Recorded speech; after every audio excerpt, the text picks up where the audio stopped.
Okay, we are back with our second episode of, was it Optimist Urbanist? We're calling Optimist, Optimist, yeah, Urbanist. Urbanist, yeah.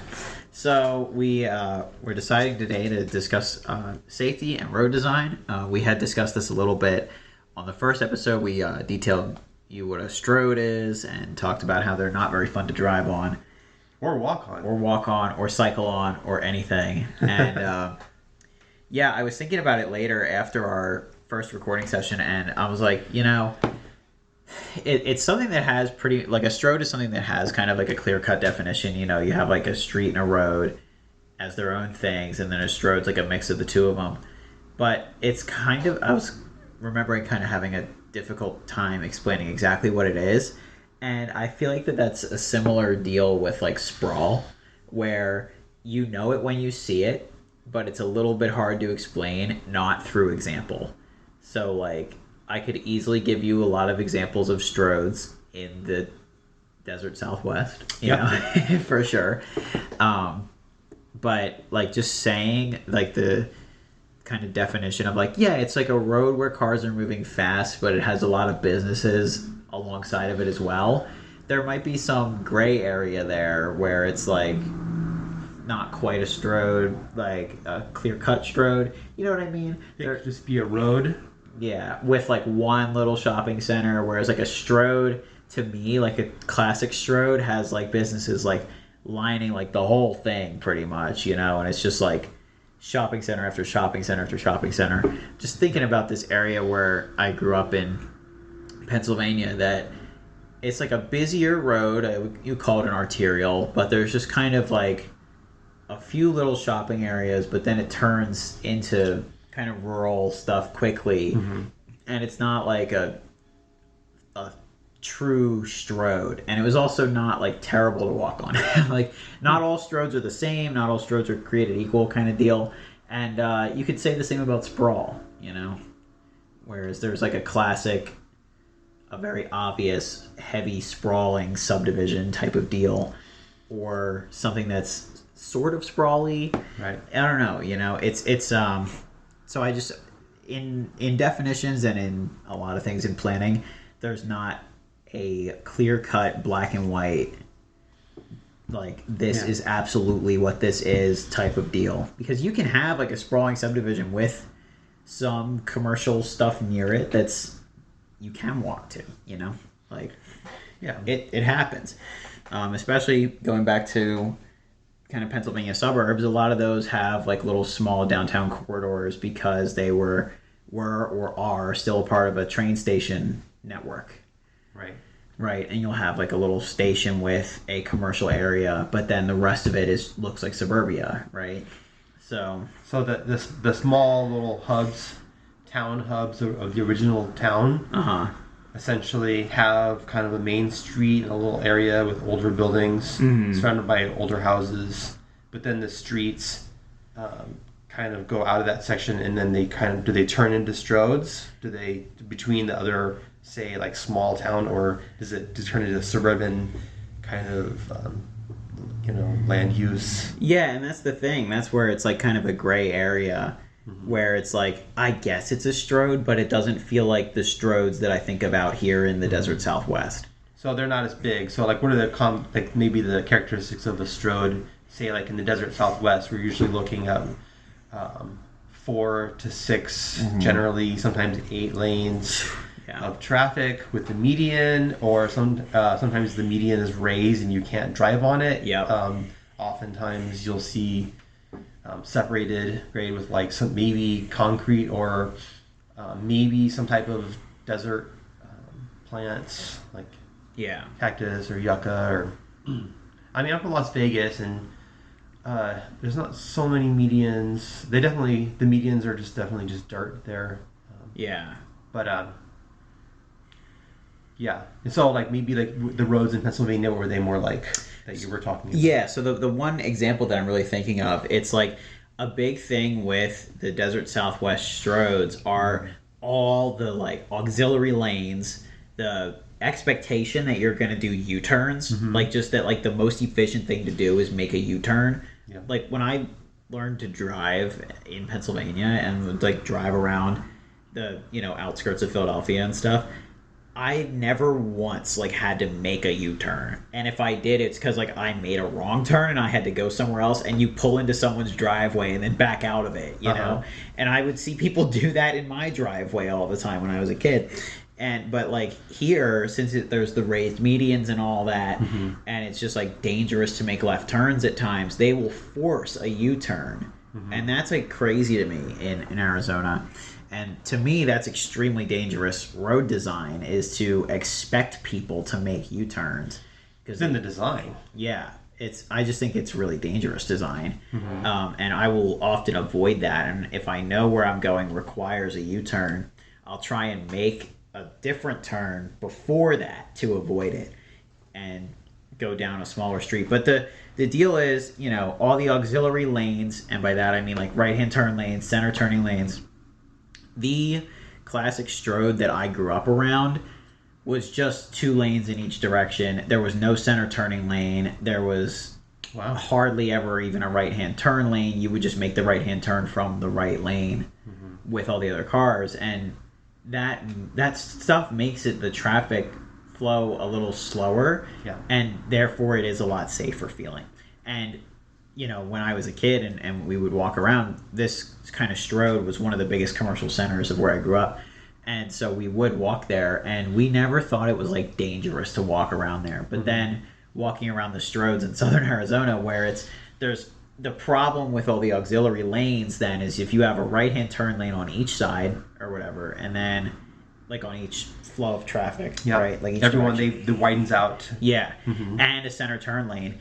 It's so wide and it's so scary to cross, where if it's just 2 lanes in each direction, then it's not that bad. Yeah. And that's kind of, I feel like when we talk about road widening, like, oh, well, it's just going to be 2 lanes in each direction now instead of 1. It's really not, because you end up making it like 4 lanes in each direction then at every intersection. Right. If you have a right hand and a left hand and a center turning lane and all this extra stuff. Wide as a freeway. Right. It is. It ends up being as wide as a freeway. That's your problem. And then it ends up being this kind of crazy deal. So, thinking back to this older road near the town that I grew up in, where it for the most part just truly stayed as only 2 lanes the whole time, is a lot safer. And it still had its problems. I mean, it still was a Strode, right? Whereas faster moving traffic going into these curb cuts to pull into Wawa, if you will, and the gas stations and stuff. It was always potential for crashes there for sure. But I just feel like that the Strodes in Arizona are way the hell crazier than. Well, I mean, really, Strodes in all over the western United States, Arizona, Nevada. Yeah. Where I'm from. They are so very overbuilt. Everything is so overbuilt. Where I'm from, Las Vegas, all the roads are, at least 6 lanes, even for non-major streets, and it's kind of, and it's funny, after living in places like Portland, Oregon, or even LA, I just am kind of been amazed by how massive the roads and the streets are in this city. Yeah. Probably, I feel like it's the city with the biggest roads ever. Vegas, Salt Lake City. Yeah. I don't know. I mean, I haven't really been there a handful of times, but yeah, in Vegas, the roads are just so huge. And I grew up around that, so you didn't really think about it until you actually had been, lived somewhere that actually wasn't like that. Well, yeah. I mean, I'll tell you, I've only been to LA once, but I definitely was in some like older parts of Los Angeles. I guess like closer to Dodger Stadium, a little bit north of Dodger Stadium, right? Definitely kind of like the core. Echo Park. Echo Park is exactly where I was. Yeah. And the roads there, I was like, oh, wow, like look at these like residential streets are really, really thin. And I was like, wow, I had no idea, that it was like that in any part of LA. But then you come back to Arizona and a lot of just the basic residential streets are so wide. Yeah, they're so wide. About 50 feet. I think I measured one once, and because you can go on Google Maps and measure, and I was measuring some neighborhood streets. A lot of them are about 50 feet wide, which I mean is really And then you look at their quality, and it's like, well, yeah, because they have so much to pave over. There you go. That's also a problem to fix them. Yeah, well, and that's a big thing with safety, not only for pedestrians and cyclists, but for drivers too. I mean, if and it's a real pain, right? You hitting these potholes and going over all these rough conditions. It's just going to make driving a way worse experience. Whereas if you have a thinner road that doesn't require as much paving and maintenance over time, then it's going to be a better experience. So that's the other deal. The residentials where I grew up in, if you were driving down them and somebody else was coming, you had to get the hell over. Yeah. You had to get over for them and just let the other person pass. You can't fit 2 cars at a time down these streets, even though they are two-way. Yeah. Right? Because it's a suburb and it's like a pretty low traffic area, so there's still two-way roads. They have no center line though, right? Which actually does make people go slower. And that's kind of a thing that may seem a little odd, but when you have the center line, it I guess it increases your confidence, right? And you tend to drive faster when there is an actual painted, like double stripped yellow line. Interesting. But when you have no center line, there's a little less certainty of where you need to be. So you're going to go a little slower, especially if there's parked cars on the street, which in my hometown there always was. And so you would go really slow down these two-way suburban streets with no center line and parked cars on both sides. Yeah. And if somebody else came, you had to get in between 2 of the parked cars pretty much to let them through. So what that creates then is a very slow driving environment, and therefore an environment that's safe for kids to play in the street. Have you ever, did you ever like ride in a car with somebody who likes to drive really fast down those narrow roads with the double lined cars on each side? Yeah, of course. And it's terrifying. I've definitely been there too. Yeah. In the car, those in Portland or Kansas City is also similar, has the neighborhood streets that are lined with cars. It's interesting. Right. It's an interesting urban environment. You definitely feel when you're in a neighborhood that has a lot of the houses, they're close together, and then the cars are parked on the streets because a lot of houses don't have driveways because they were built before driveways. Pre-50s type of stuff. Right? Yeah. And that's the funny thing then about my hometown is that it was like a mid-century neighborhood, but there's still cars parked on the street for some reason. A lot of people do it. And some people, this is what I'm getting at with the gray area thing in the beginning of the discussion, was that some people would certainly say that where I grew up was like a suburban sprawling area. But what I'm describing sounds like pretty urban with like having to drive slow on thin streets and get out of the way compared to some of these neighborhoods in like central parts of Tucson that have these giant residential streets. But they were originally built like as suburbs and then got annexed over time type of deal. That all that stuff happens. But it's just funny, like, thinking about that, like, that I grew up in a suburb and then the streets are way thinner in this suburb that I grew up on the East Coast versus city streets in a desert city, Tucson or Phoenix. Those are the two that I have the most experience around in the Southwest. I've never been to Vegas. I've never been to Salt Lake. I've been to LA once. I've been to San Diego twice. So, So, that's your West Coast city. But so... Move on to slip lanes are... Oh, yeah. Well, that's another thing that they don't really have in Pennsylvania that I learned about coming out here. Let's talk about slip lanes for a minute. So with that, some people might not know what a slip lane even is, depending on where you're listening from. They might not be in your town. And if they're not in your town, congratulations. Because you've kind of won the geographic lottery there and not having slip lanes in your town. So what a slip lane is, and you can Google a diagram of it or whatever. I don't want to post any images on this because I'm lazy with editing, and also I don't want to risk any copyright, even though it would definitely be fair use because this is just, educational purposes, but c'est la vie. So anyway, if you look up what a slip lane is, basically it is a auxiliary lane where you can, instead of having to stop at a right-hand turn, you can yield through it and basically fly through a right-hand turn, and that's why they call it slip, because like you literally just like you just like slide through it. There's an island, so generally it's the right turn lane essentially just veers off, and kind of the turning radius is very smooth, like a circle, and then there's an island essentially between that and the rest of the road, and then there's like a crosswalk generally. But if you're waiting for the light to change and you're getting ready to cross the street, then you might step into the road to cross, but then somebody in the slip lane could just be in a hurry and not be paying attention, right, and just run right into you because the it essentially facilitates. And sometimes they'll have a yield sign, and sometimes they'll have a stop sign, but they don't necessarily. People don't always. Usually, it's just a yield. I think. Usually, it's a yield sign, and so people aren't really.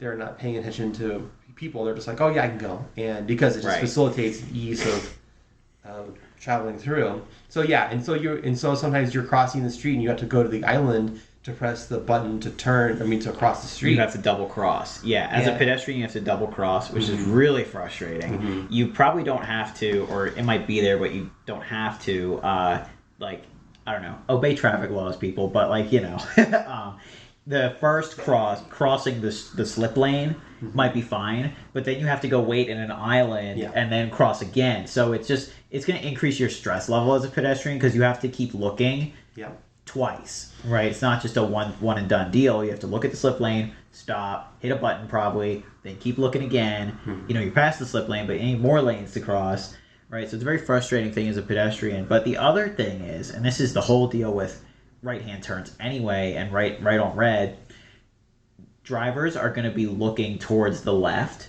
when you're making a right on red and looking for oncoming traffic, and you might, as a driver, forget to look. You have to look to your right as well because there might be a pedestrian crossing. But especially in a case like a slip lane, encourages you to only look left, especially if it's a yield and not a stop sign. You're only going to look left, see no cars, and then gun it through.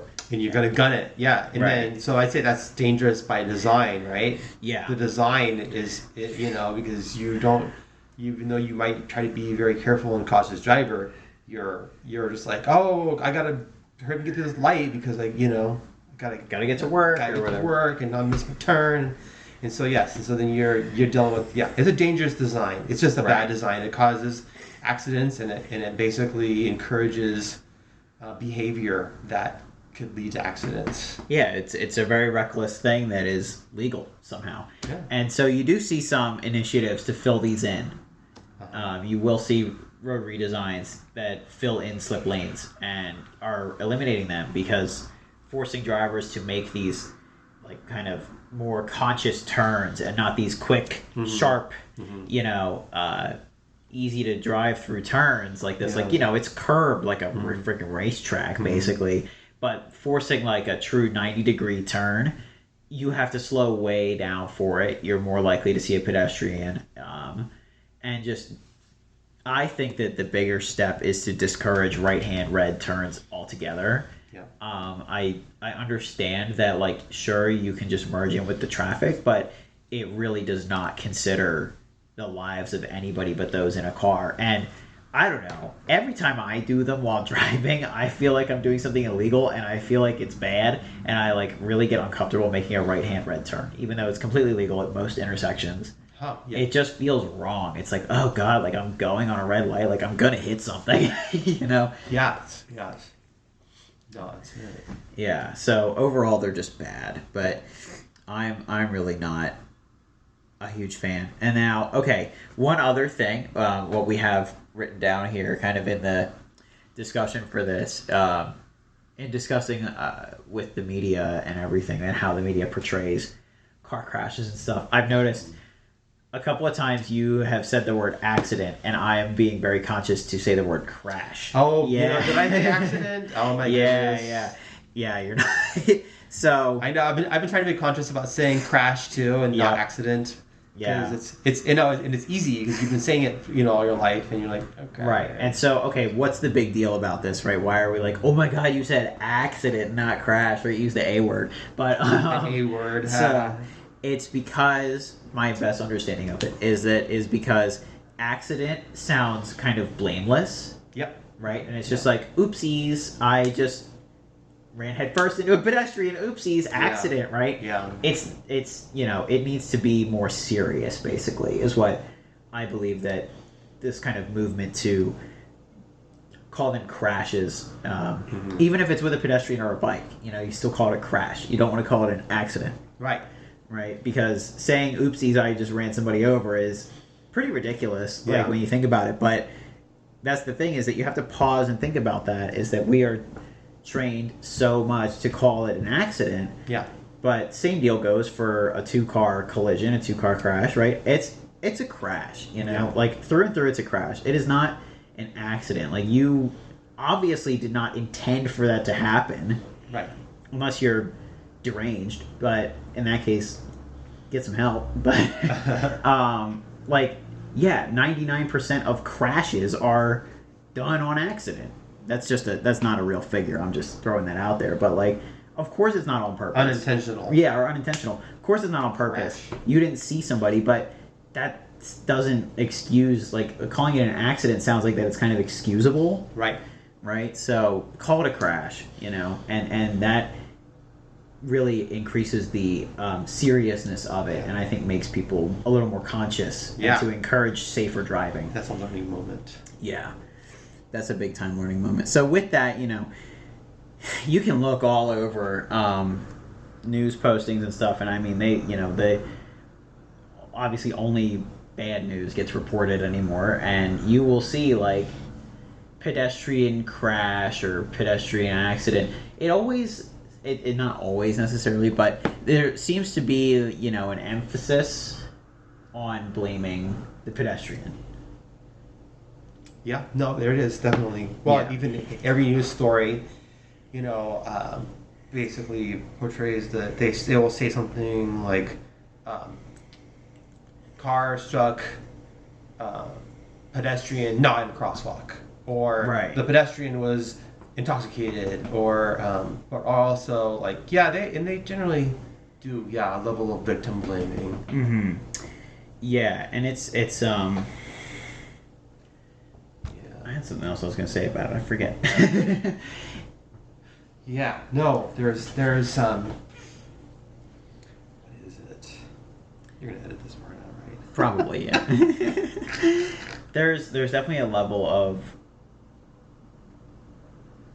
thinking that it's only the pedestrian's fault. Oh yeah, here's what I was going to say. Okay.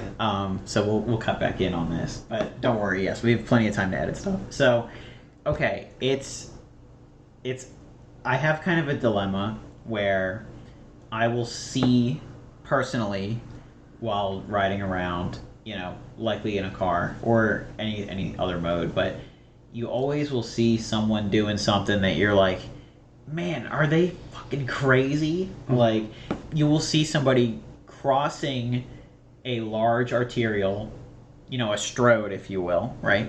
2 lanes in each direction, center turning lane, maybe auxiliary turning lanes, right? All this stuff. You'll see them crossing it, not at the crosswalk, and the traffic's moving like 45, 50 miles an hour, and you will just see them standing in the center turn lane.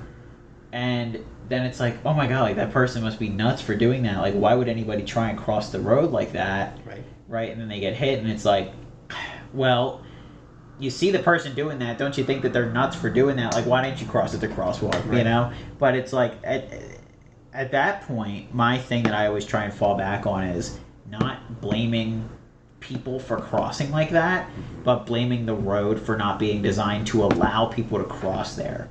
Because if somebody is crossing at a certain point where it's super, super dangerous to do that, they must feel like that is somehow the most efficient way to cross the road. Well, when you really look at the design of the crossings and the roads, well, especially, again, like in Las Vegas and Arizona, Tucson, Phoenix, we're looking at oftentimes a quarter mile or more between crossings points. So you're really looking at people having to, if they wanted to get directly across the street from where they were, they'd have to walk almost a half a mile out of their way just to get directly across the street. Right. And especially if it's a hot summer day, like today, like 100 plus degrees, you're not going to go around. You're going to take your chances in crossing the street. Also, the roads are so overbuilt here that you really can manage to get across the street because there's the roads are huge, but the traffic is generally not, for the most of the time, except for like peak traffic periods, are not very heavy. So you can really you can take your chances and feel confident about it. Yeah, for sure. I don't know if you can feel confident about it necessarily, but you will be willing to take your chances because you're like, oh, I don't see a car coming for like confident hundreds enough, of feet. Really confident enough, yeah. Right? My other thing is that I've noticed is bus stations not being close enough to crossings. And I will see people cross directly in front of a bus stop because that's obviously the most efficient way to get to the bus stop. Like, why would you want to walk up and then over and then down, whereas you could just go over? You risk your life a lot more with it, not crossing with the light. But, it's just, why is the bus stop not right with the crossing? Or if you're catching a connecting bus or if you're seeing the bus pulling up and you're like, oh, I'm going to catch that bus. Right. Because oftentimes the buses won't come from there half an hour or longer. Especially a weekend, it's every hour sometimes, Right, and so then you're like, I got to catch this bus. I got to get to where I need to go. I don't want to sit out here for an hour. It's unfortunate that you're really kind of, at the mercy of your built environment. Yeah. I'll tell you with the bus story, just kind of brief story. I walked from South Philly all the way to downtown Philadelphia, all the way to Center City. On a weekend. It was a Sunday, and I walked along a road that a bus route is on. And I was like, okay, I'm not going to sit here and wait for a bus. I'm going to just start walking north to Center City from South Philly. And if the bus comes while I'm walking, it stops at like every corner. So I was just like run up and catch it, right? And it obviously moves slow because the road's very thin. And so I was just going to catch the bus if I could. If not, I was going to walk. I ended up walking the whole way up into Center City, about 40 minutes before I saw a bus. The bus is like every hour. And I mean, that's in a city with a very robust transit system. But still, like, weekend service is so lacking. And I mean, that's honestly, that could be the whole another episode, is weekend and night service being this kind of bias of the 9-to-5 work, where that's the only time that service is really increased. And even the SEPTA trains coming in from the suburbs, they will do every like half hour just for that rush hour, like 7 to 9 in the morning. They'll do every half hour coming in from the suburbs, and then from like 3 to 5 they'll do every half hour. Otherwise, even in the middle of a day on a work day, it'll be less frequent.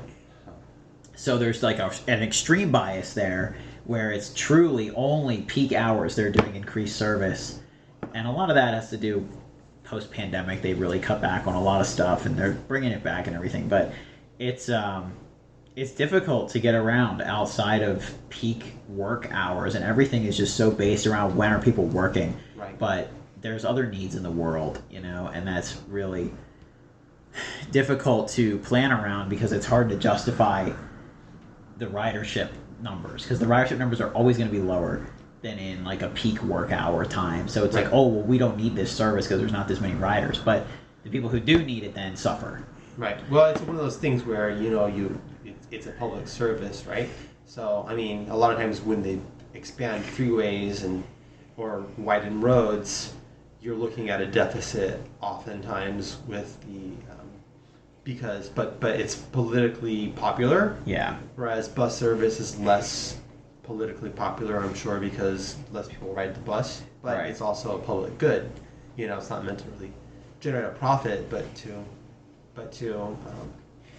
create a public good for people to get places where they need to go. All people. Yeah. Different types of people. Yeah. So, anyways, we're getting close to a half hour, so I figured we could just wrap it up here. But yeah, that's a little bit on road design. Obviously, there's a lot more that we could go into, but we just want to talk about some of the discomfort that road design can provide, and how that encourages people to just drive more. The roads are dangerous, so I might as well, so many people would probably make the decision to not be the person who has to cross the slip lane, but be the one who gets to go in the slip lane, because you don't want to be the one who has to, face that, right? So it's just going to encourage you to drive more, and you don't want to be the one walking next to the strode, you'd rather probably drive on the Strode. Right. Such a different experience to drive and be cruising down there insulated from the world as opposed to out there with the sound of the cars being really loud in your ears. Yeah.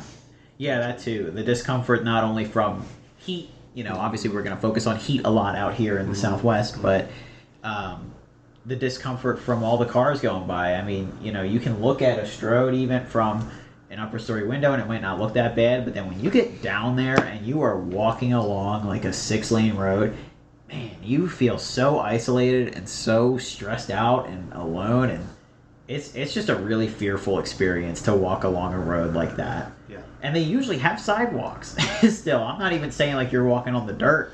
Like you're on a sidewalk, but it just feels awful. So, road design really encourages or discourages certain uses. And so that's just a little piece to take with you. But for the bit of optimism, like I said, there's definitely some movements to fill in the slip lanes. You do see that. And then there's also, of course, areas in these southwestern cities that have slower moving cars and thinner streets that are older, or in downtown centers. Not everywhere is like that, but there are certainly a lot of examples of very gross Strodes. Lots of gross Strodes. But there's lots of areas where there's not gross Strodes. So, take it a neighborhood approach. That's what we were talking about before we started recording. Look at your neighborhood approach. Live in an area where maybe you just found out about a new project to fill in the slip lanes. Ooh. And then start looking at apartments there. Right? Exciting. Well, all right. That'll do for this episode. Thank you for tuning in, and we will see you next time.